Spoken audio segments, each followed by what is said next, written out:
limped into the shed feeling exhausted. "He's really getting on my nerves," he sighed. "Thomas isn't even here anymore," huffed James. "He's gone to work on the branch line." "Not Thomas," Henry fumed. "Marklin." "Oh," said Gordon, trying to go to sleep. "Marklin's still here? I thought the Fat Controller sent him away ages ago." "You'd be surprised," sighed Henry. "He kept complaining to me about his trains. It wasn't my fault. He seems to have a bad temper with everyone." "What do you expect?" huffed James. "He doesn't get to see the world like Thomas does." Henry sighed. He was too tired to talk any more, and went to sleep. Marklin was the nickname of a tank engine from another country. The Fat Controller had brought him to be station pilot at Knapford before Thomas came to the island. But ever since Thomas arrived, Marklin felt like he had been used less and less. Every time Thomas came up from the branch line with Annie and Clarabelle, Marklin would always find an argument with him. "You're the reason why I fade into the background nowadays," he fumed crossly. Thomas paid no attention, but he couldn't help feel like Marklin was targeting him in a vicious fashion. "He is an arrogant old brute," Thomas complained to Percy in the shed that night. "I just don't understand what his problem is towards me. Ever since I got my branch line, Marklin has treated me like scrap iron." "Maybe something's troubling him," said Percy. "Troubling him?" huffed Thomas. "The big engines have said he's targeted them as well." "It stops now, Percy." Before Percy could voice his opinion again, Thomas went crossly to sleep.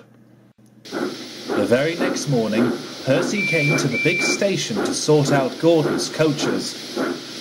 He had just brought them to the platform and was about to prepare a goods train for Henry when he heard arguing. He looked across the yard and saw Gordon and Marklin bickering furiously at each other. "You don't tell me what to do, little one," scolded Gordon. "That's the Fat Controller's job." "What's the Fat Controller going to do about it?" fretted Marklin. "He never listens to me. You lot never listen to me either." "We do listen to you," huffed Gordon. "Not since that little blue runt came to the island," Marklin rapped back. "Don't you dare talk about Thomas that way," thundered Gordon. "Now go off and hide in the corner, you little black rain cloud." Marklin felt rather hurt. He puffed sadly away. "Gordon," said Percy, "there was no need for that." "The stupid little runt told me to go and fetch my own coaches," rapped Gordon, "and then spoke illy of Thomas. I won't stand for it." Gordon thundered away from the station to get his coaches. Percy saw that Marklin was heading over to the sheds. This was the moment he would find out what was going on. When Percy caught up with Marklin, he was telling Thomas and Edward what had happened. Thomas, who was still cross with Marklin, was just about to voice his reasons and tell Marklin what he thought of him when Percy cut in. "Please don't be upset with him," he pleaded. "It wasn't his fault." Marklin was surprised. "Why are you sticking up for me?" he asked. "Something's troubling you," said Percy. "Why don't you tell us what it is?" Marklin was taken aback. He took a deep breath and sighed. "I just miss my old railway," he admitted. "The Fat Controller said I was going to stay here for quite some time, but he wasn't specific on how long I'd be here." "You miss your old friends, don't you?" asked Edward. "I miss them a lot," confessed Marklin. Thomas now felt terrible. I'm really sorry," he said. "Don't be," said Marklin. "I just want to go home." Marklin limped sadly away. "Poor engine," said Edward. "Luckily the Fat Controller's coming back from his holidays." Perhaps he'll be able to sort something out. Edward puffed away, leaving Thomas and Percy with a concerned look between them. A few weeks later, the engines were resting in the shed.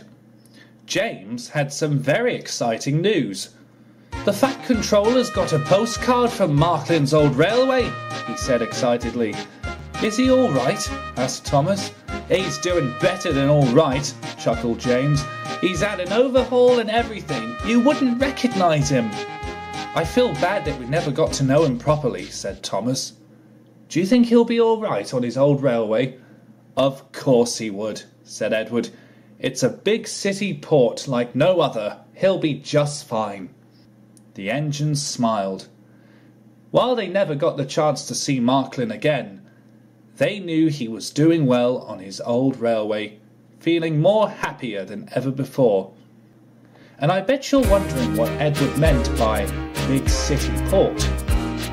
If I told you, you probably wouldn't believe me.